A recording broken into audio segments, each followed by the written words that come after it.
Yeah.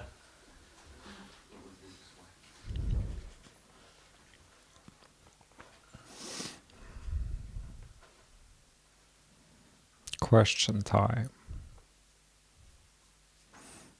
If there are any questions.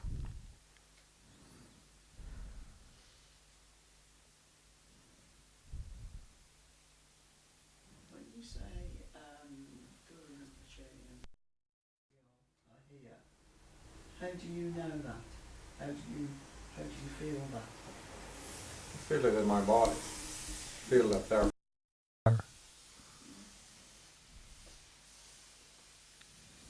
Just like after chanting.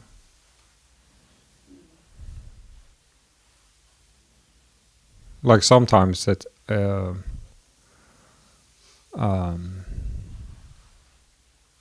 sometimes it happens that it's just some presence and I can't distinguish like which presence it is. And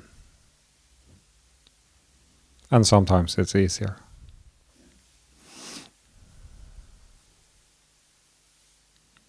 And it seems to come with time, like with time and practice, that it becomes easier and easier to distinguish.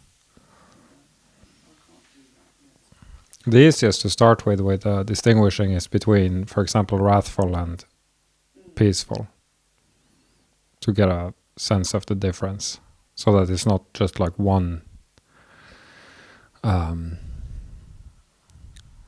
energy, one feeling of energy all the time, so that you can start separating it, and then you go deeper and deeper into the details.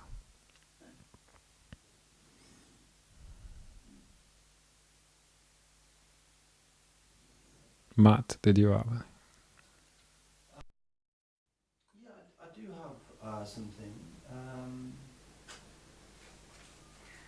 Well, kind of about insight. And I know sort of traditionally in Buddhism, insight is characterized as recognizing the three characteristics of conditioned existence. So like impermanence, unsatisfactoriness, and no self.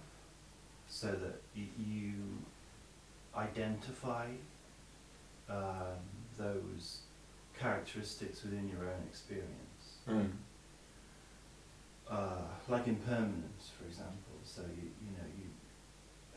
sounds are a good one. So you become aware of sound, and you can sense that it's changing all the time, and then you can begin to see the change within your own mind, and therefore loosen the self. But that's very much, to my mind at least, that's very much like classical Buddhism, like Theravadan style insight meditation, which I have quite a lot of friends who do that particular thing. But this form of practice, Guru Yoga, Tantra, Dzogchen, am I right in thinking that it operates slightly differently? Because, I suppose I'm trying to sort of see beyond that quite rigid, I think, model of insight as being characterized by noticing impermanence, no self, and unsatisfactoriness. Yeah, I understand what you mean. Do you see what I'm getting at? Yeah. I've just put it out there. It seems to me that this path is more almost like opening up to perhaps the more like the positive inverses of those three characteristics. Do you see what I mean? And that's still a valid insight path. That's what I'm trying to get at. Yeah, like the way I see it, these three characteristics is a method. So the insight isn't necessarily, like it's used to start studying phenomena. So it's the same principle as in Tantra, only that we use different categories to start the studying. And there is like a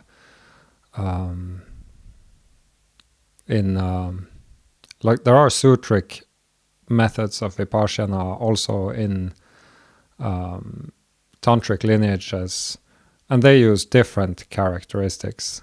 Like they can use, like for example, if you encounter something, I don't remember. They have 5 different things. I think it's like you can the shape, the size, the color, the arising of it, how long it lasts, and passing away, and stuff like that.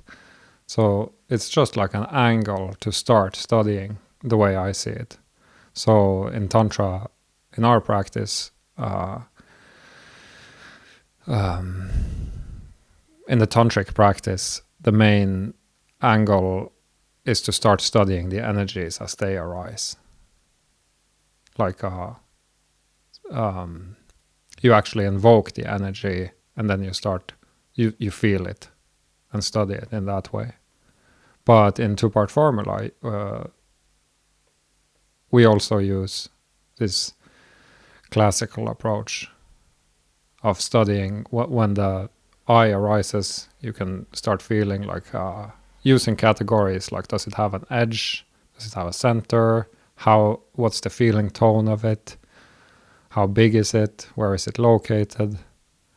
All of these categories, which are pointers towards, because you don't like the pointers towards actually having the experience, like pointers that are intended to make you study it in direct experience. And the way I see it, it's the same for those 3 conditioned factors of conditioned existence, that they are just like, they force you to have an actual look at it instead of just taking things for granted. So it's quite similar, I'd say.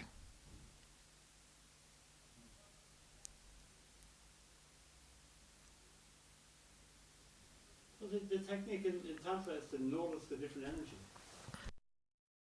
So how do you notice them? I mean, I guess you feel them, in how they affect your body.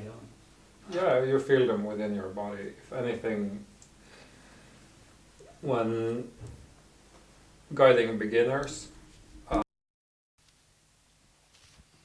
you can one can give pointers like so there is the chanting part, and then afterwards you can give pointers like feel any changes, is there any tingling sensations maybe happening, any warmth, any like sense of spaciousness or softness in the heart or in the gut or different parts of the body like that. And then at one point it becomes clearer what it is. And then it becomes easier to feel it the next time. The same question, except in relation to attachment. How does tantric practice operate in relation to attachment, specifically? Like, what would you say? Well, like insight really, or when done correctly, should lead to these shifts of permanent insight. And permanent insight into the emptiness of these phenomena as an experience. And the way like from my own experience, that seems to kind of gradually cut the attachment. So that it's not like you're cleaning out the attachment instead of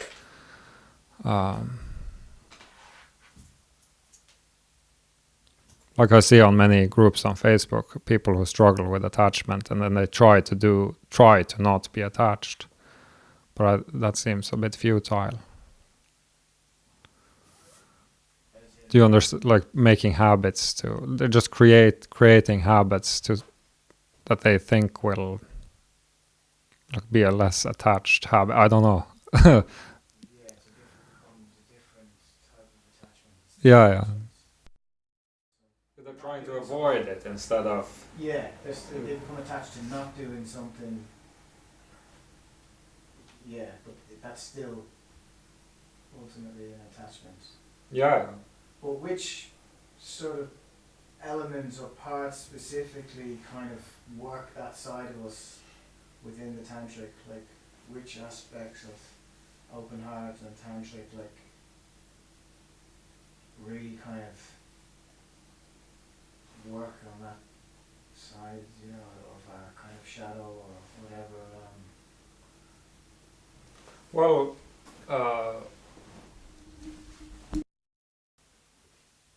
seeing our own nature,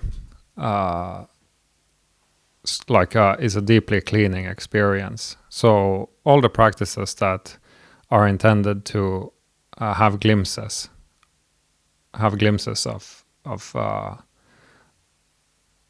what non-attachment actually means, will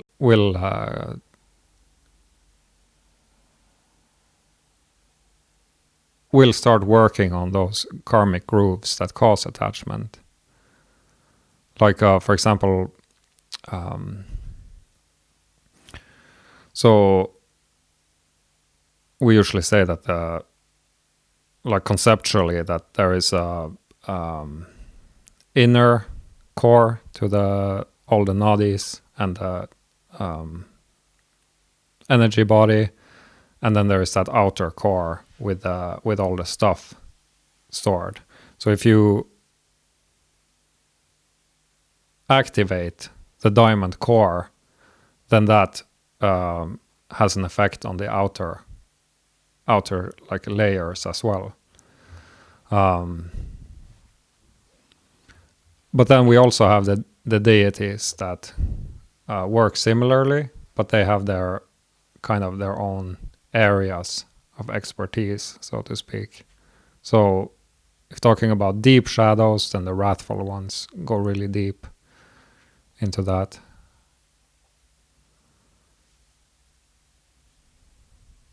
Is a boomy opening considered a glimpse? Well,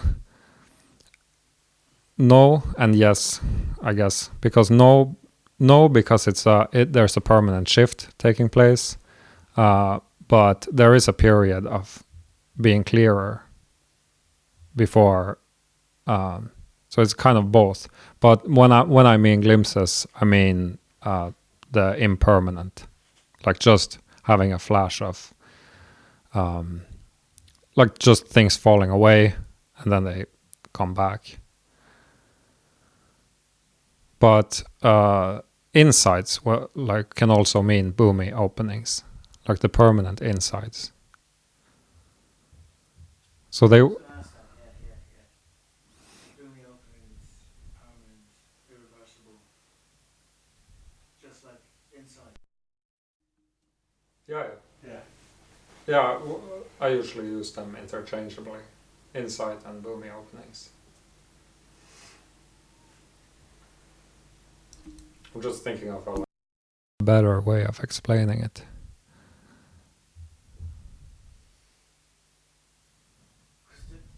They seem almost like unconscious, like we're not. You know, like it's beyond. It's like an energetic event, a boomy opening, like mine. I felt like that. So yeah, it's funny. Well, there is an energetic component to the actual event when it opens. But when that fades, there is still something that is different. So that's the kind of deep realization stroke insight. So that's the important part, is the after, like because some people, like a boomy openings in the experience of it is not similar for all people.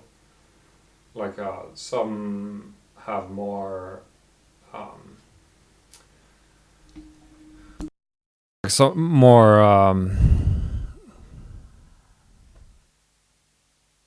obvious like more energetic experiences, and some it's just like a release. But it's the same, like the permanent aspect of it is the same. That you actually clean out, that you actually kind of, like there's a watershed of stuff releasing. And then you dig into the next layer and find similar things.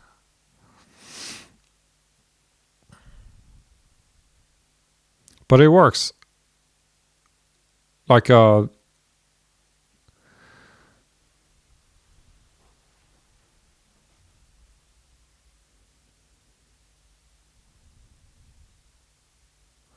But it works in a similar way, like that when we start practicing these and we start feeling into it, that seems to be what makes that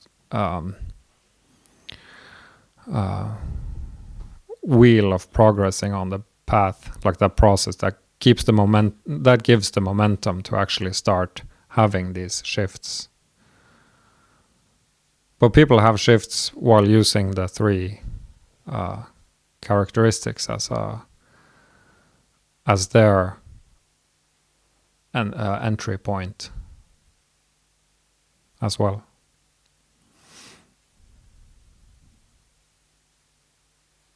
So how do they do that?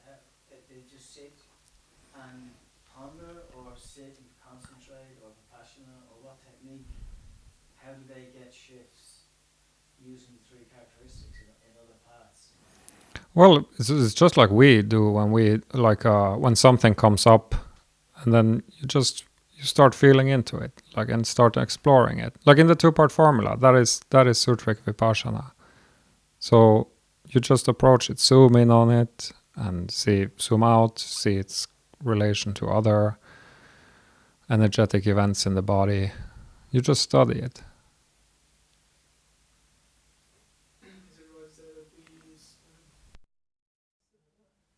Jan or yoga, we use, like, say, spaciousness in a full state instead of the three characteristic? Is that the right way to say?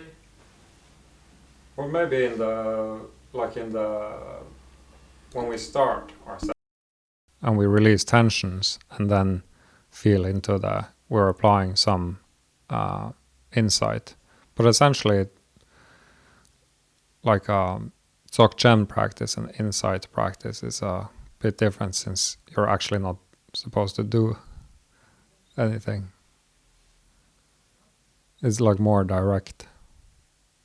But the 2PF is unique. There's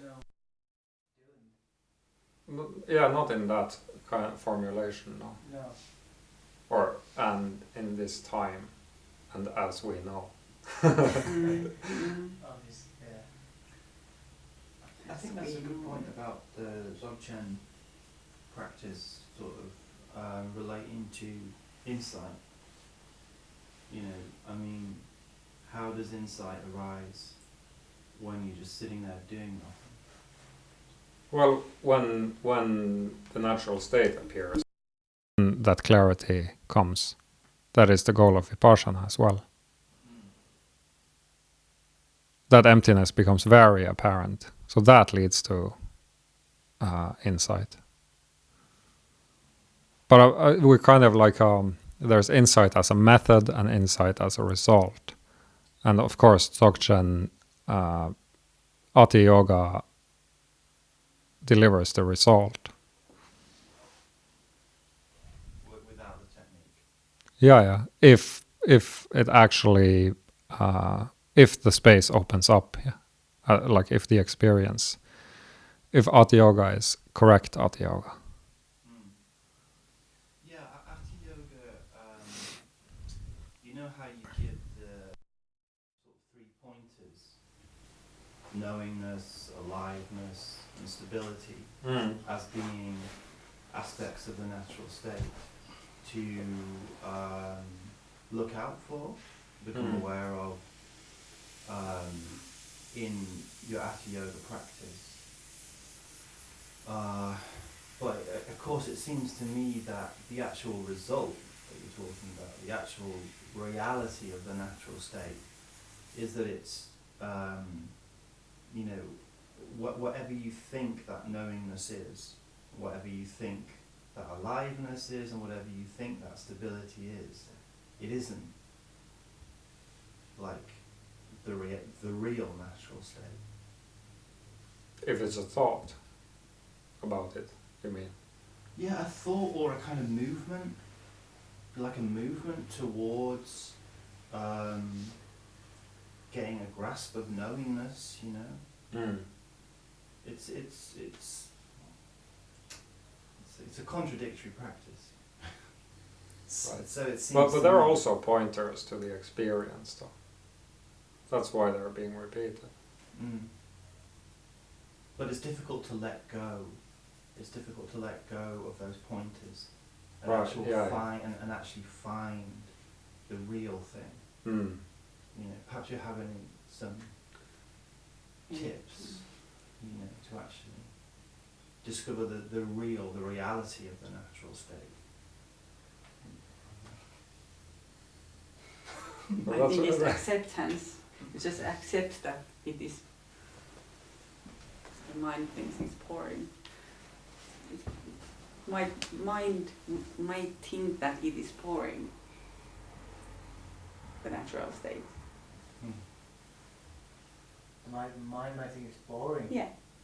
Oh, yeah. And Just then you something realize that, oh, it just is, it's what it is. And then it goes further. Matt, you're talking about the entry into it, isn't it? Approaching it as such. You were saying there about thinking about the characteristics, you know, the three characteristics you're thinking. I think the word feeling is actually probably for me, rather than thinking, is of the feeling of it, you know, of, rather than thinking.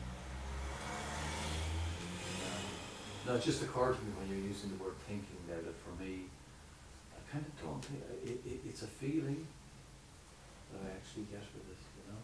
Yeah. It snaps on.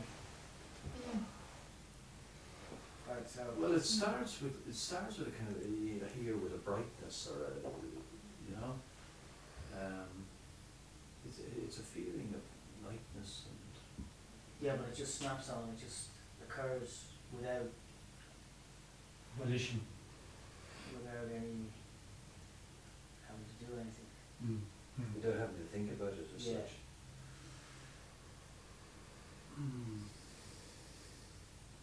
I'm not thinking about the emptiness. I'm not thinking about the brightness that's actually there behind the ear. You know, it's just, and it just seems to, you know, to come, you know, and most especially when I actually go to bed at night, without actually thinking about, oh, I'm looking for the natural state, or I'm looking for.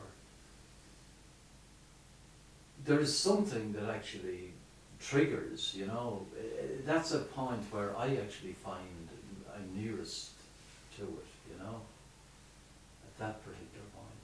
But it's not a conscious thought. I'm not saying, oh, I want to be in the natural state now. It's something like that when my head hits the pillow, or that it just actually starts to.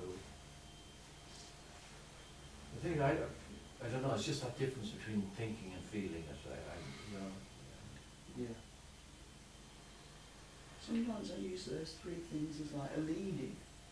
I might sort of start thinking, you know, is there aliveness, is there knowingness, is there stability?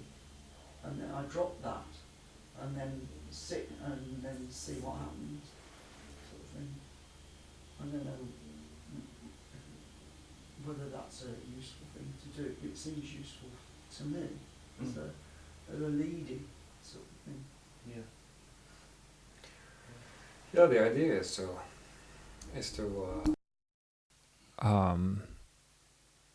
gently feel into if it is the case or not, and not to be too preoccupied um,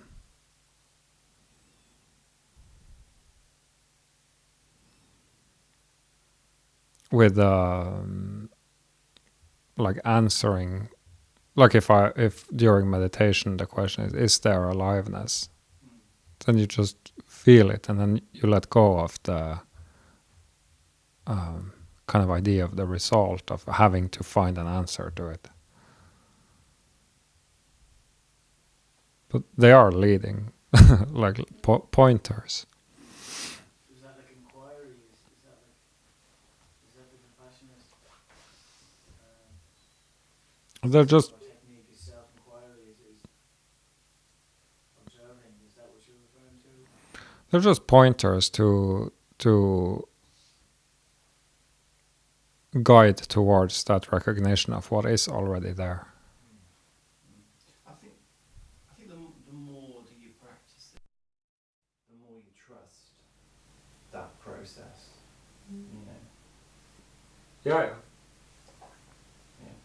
that's been my observation. And notice different energies and different aspects and feelings and relate differently and connections. So trusting it means that you can actually relax in the process. So you don't take it so, take it so seriously in one way that you have to, okay, now I have to look really closely to find this and that. So there becomes this relaxedness and looseness, if that's a word, which greatly helps when it comes to the natural state. Yeah, I think in the past you talked about like knowingness sort of comes first. Easiest to recognize, yeah. Yeah, and then align, and then stability, as if you're sort of sinking into the body, you know. It feels like it's less of the case that that's the way it is now. You know. Oh, what do you mean? That knowingness doesn't necessarily come first. You know, it's just there already. I still don't understand what you mean. It's there already, absolute in the absolute sense, but the recognition has to come nevertheless. Yeah. So that's what, it's a good starting point. Like that aspect, it's a good starting point to recognize first, because it's easiest to recognize. And also, if you aliveness, for example, in itself, or love, without that knowing the emptiness aspect, can lead in other directions. Can lead to getting preoccupied with states, mind states, like bliss.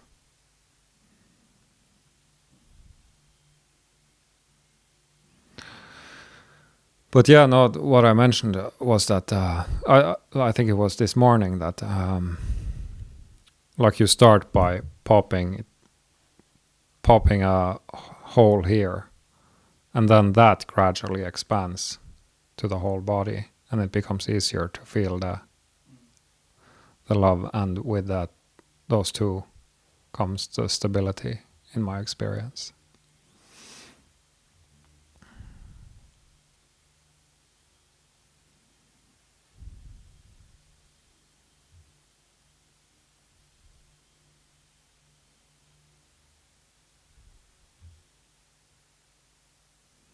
But I've had several experiences of like trying to look really hard, getting fed up with it, and kind of like, oh, fuck it. And then it becomes clear.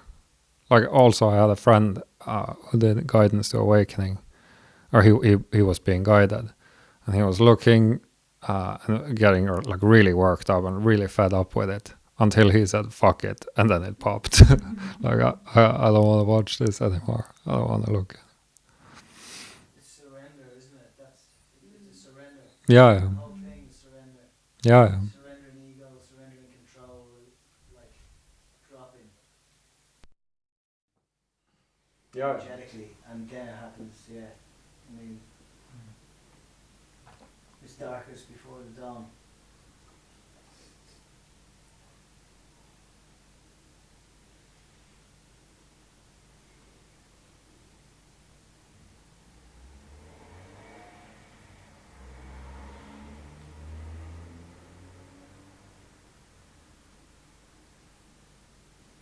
But the advantage that I see, like, so we have the going back to the 3 conditions. Tantric practice is that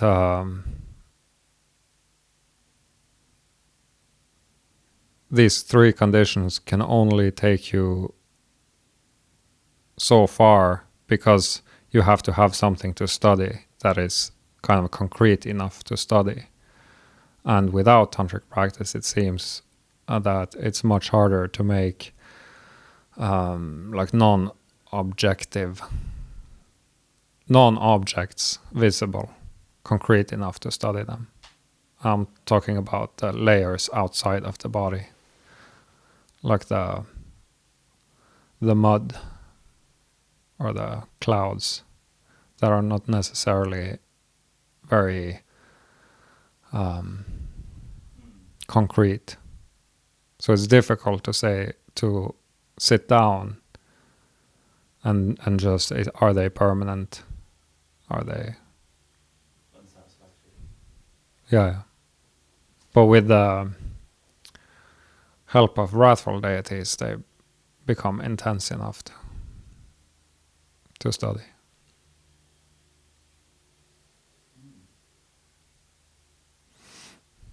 So you would use wrathful deities there as opposed to Mahasiddhas to get to these issues.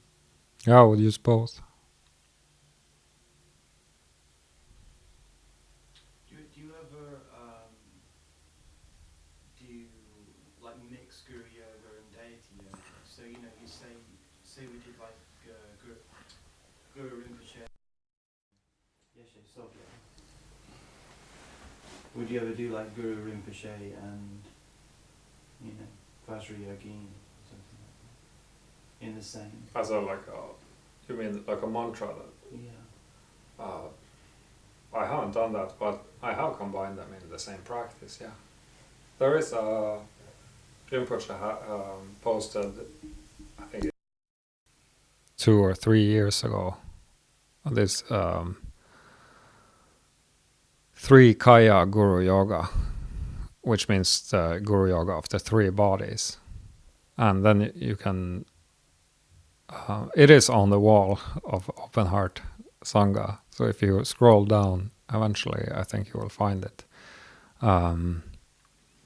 But then you combine like visualizations of starting with the physical aspect, the guru, then going to the energetic aspect, which is a deity, and then the absolute aspect, which also is embodied as a deity. And so they can be combined, yeah.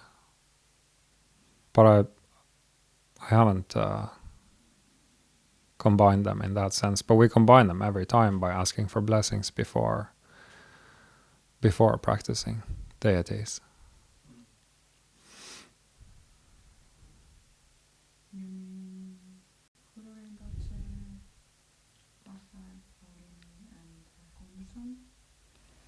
Well, in that case, it was that's like female aspect. You can practice the female aspect or male aspect. So Yeshet Sogyal Vajrayogini and Kuntusang Mo was for that particular.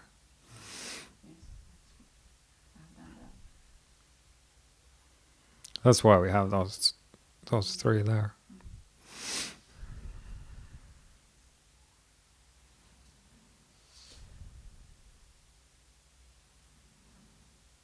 And in open heart yoga, they are combined.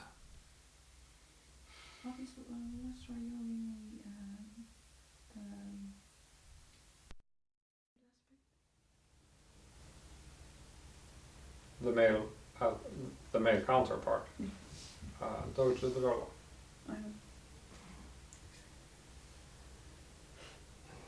Yeah, a van would be combined there, yeah. Yeah.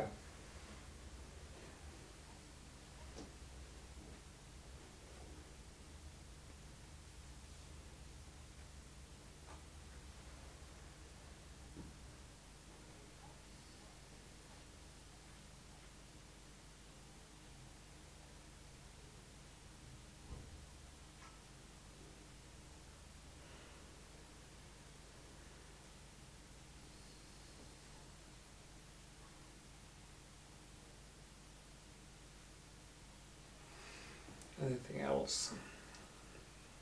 Or was there something that wasn't clear?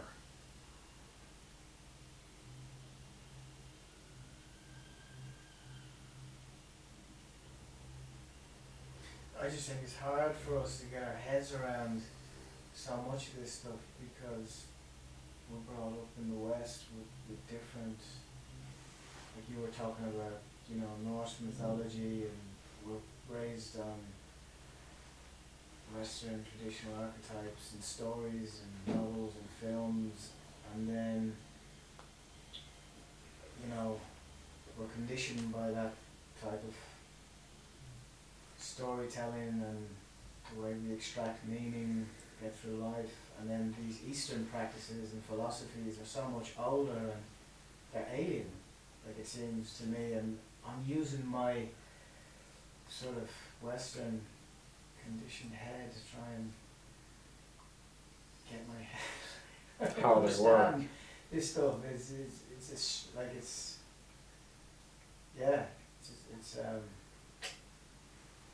In surrendering to it. well that's Yeah, it's actually, that's the, yeah. or surrendering that I can't actually I can't intellectually grasp a lot of this, Yeah, a lot of yeah. the concepts and the And construction. consequently there's difficulty surrendering to it. Yeah, that can be a block. It is a bit of a, yeah. But that's where the teaching, the methods, like, has to bridge that. That's part of the job of the teacher, isn't it, to bridge. Yeah, but I mean, for example, when I started practicing, which I had a much greater comprehension of these things, and it was some of the things resonated, but some things were more difficult for me to wrap my head around.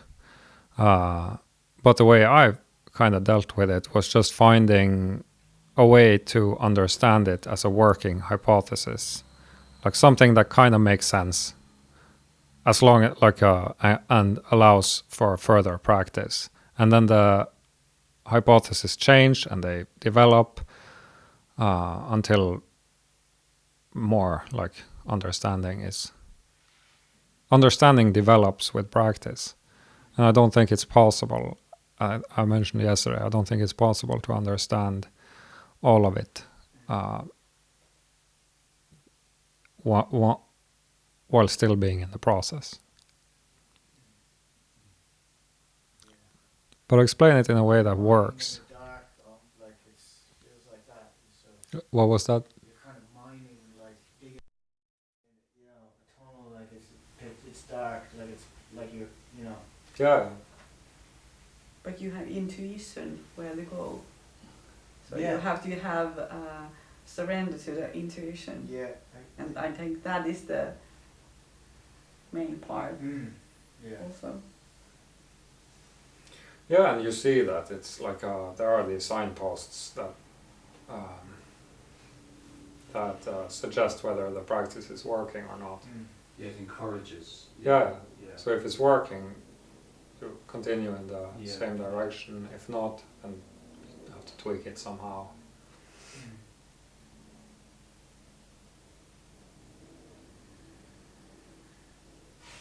I think that seems to be a fundamental requirement of living, even a degree of trust. I think maybe when I was younger, I felt I could kind of work it all out and then do something, and then do whatever I thought was right. But I had a great teacher, and what he said is, don't think your way into right acting, act your way into right thinking. And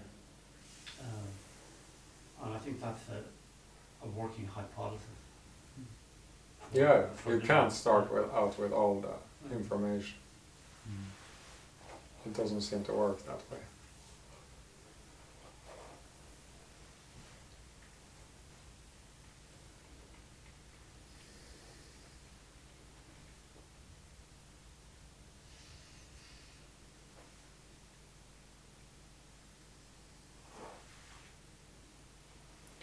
Okay, should we? What time are you finishing at? Half or close to half. Yeah, maybe a little earlier, but we have a taxi coming at 3:30, so. Okay.